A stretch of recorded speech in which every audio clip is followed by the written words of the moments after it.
Okay so जब मैंने अपनी ये सेल्फ हेल्प की जर्नी शुरू की थी तब मैंने ये over thinking and mental health के रिलेटेड बहुत सारी चीज़ें सर्च की थी। मैंने बहुत सारे वीडियोस देखी एंड उस चीज़ से मुझे ये समझ में आ गया था कि ओवर थिंकिंग बस कुछ ट्रिक्स को यूज़ करने से ख़त्म नहीं होगी। In my opinion over thinking is related to mental health. अगर तुम्हारी मेंटल हेल्थ अच्छी होगी तो तुम ज़्यादा ओवर थिंकिंग नहीं करोगे, बट अगर तुम्हारी मेंटल हेल्थ अच्छी ना हो या ख़राब हो देन ओवर थिंकिंग के जो चांसेस हैं वो बढ़ जाते हैं एंड तुम्हें ज़्यादा ओवर थिंकिंग होने लगती है। So that's why over thinking को रिड्यूस करने के लिए हमें मेंटल हेल्थ पे फोकस करना पड़ेगा एंड उसको फिक्स करना पड़ेगा एंड उसी चीज़ के लिए मैं ये वीडियो बना रहा हूँ। First thing is sleep. जब तुम्हारे दिमाग को प्रॉपर स्लीप नहीं मिल पाती है देन ऑब्वियसली वो प्रॉपर फंक्शन नहीं कर पाता है। उसके कारण तुम्हारा brain all the time tired रहता है एंड तुम काम नहीं कर पाते हो एंड उसकी जगह ओवर थिंक करने लगते हो। जहाँ तक मैंने देखा है जो लोग काम करते हैं एंड बस काम करते हैं वो ओवर थिंकिंग ना के बराबर करते हैं एंड जो काम नहीं करते वो काम करने के अलावा सब कुछ करते हैं ओवर थिंकिंग के साथ साथ। काम करने के लिए तुम्हारे ब्रेन को उस चीज़ पे फोकस करना पड़ता है एंड मेनी टाइम्स क्या होता है कि जो तुम काम कर रहे हो वो या तो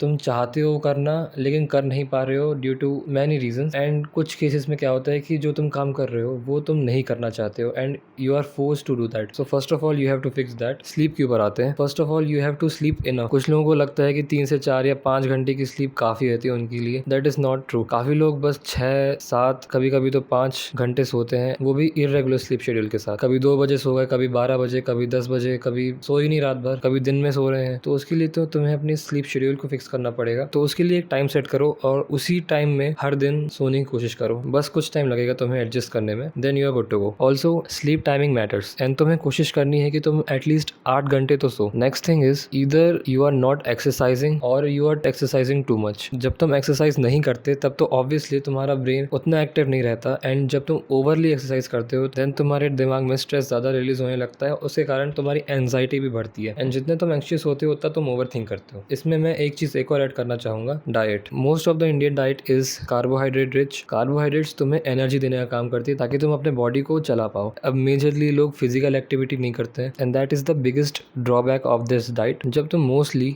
बैठे रहते हो एंड कोई भी फिजिकल एक्टिविटी नहीं करते देन जो कार्ब रिच डाइट तुम खा रहे हो उससे तुम्हारा ब्रेन फॉग होने लगता है एंड तुमने नोटिस किया होगा जब तुम खाना खाने के तुरंत बाद कोई भी काम करने लगते हो then you feel less focus and तुम्हें नींद आने लगती है। मेजरली ये लंच का टाइम होता है जब लंच खाने के बाद तुम्हें बहुत तेज नींद आती है and most of the people जो दोपहर को सोते हैं उनका सोने का कारण यही रहता है लंच। बट अगर इसी डाइट में थोड़ा सा प्रोटीन ऐड कर दोगे, थोड़ा सा मतलब जितने तुम्हारा बॉडी वेट है किलोस में उतने ग्राम तुम्हें प्रोटीन खाना है अगर तुम कोई फिजिकल एक्टिविटी नहीं करते एंड अगर फिजिकल एक्टिविटी करते हो देन वो और बढ़ जाता है। So that's why you have to increase the amount of protein you have in your diet. Okay, the last and the most important thing, mental health and उसका बिगड़ना बहुत सारी चीज़ों पे डिपेंड कर सकता है। उनमें से कुछ चीज़ ऐसी हो सकती हैं जो कि तुम्हें समझ में भी ना आए। तुम्हें किसी चीज़ की डेफिशिएंसी भी हो सकती है, जैसे मोस्टली लोगों का है विटामिन डी की। घर से बाहर निकलना नहीं रहता, निकलते हो तो इतनी धूप रहती है कि तुम्हें पूरा कवर अप होकर जाना पड़ता है एंड सुबह की धूप कोई लेता नहीं है, ना कोई सनबाथ करता है पूरे कपड़े उतार के। सो विटामिन डी की जो डेफिशिएंसी होती है it is very common. In fact हर 5 में से 3 से 4 बंदों को ब्लड टेस्ट करवाने पे विटामिन डी की डेफिशिएंसी ही निकलती है। अभी 1 हफ्ते पहले मैंने भी अपना ब्लड टेस्ट करवाया था एंड मुझे लग रहा था कि मेरी डेफिशिएंसीज निकलेंगी। डेफिशिएंसी तो निकली बट विटामिन डी की नहीं निकली क्योंकि मैं थोड़ा कॉन्शियस था अपने विटामिन डी के इनटेक पे। इवन तो मैंने कोई सप्लीमेंट्स नहीं ली, मैं हर शाम को आधा घंटा छत पे वॉक करता था जब सनसेट हो रहा था। आई थिंक कि मुझे उसमें से ही most of the vitamin D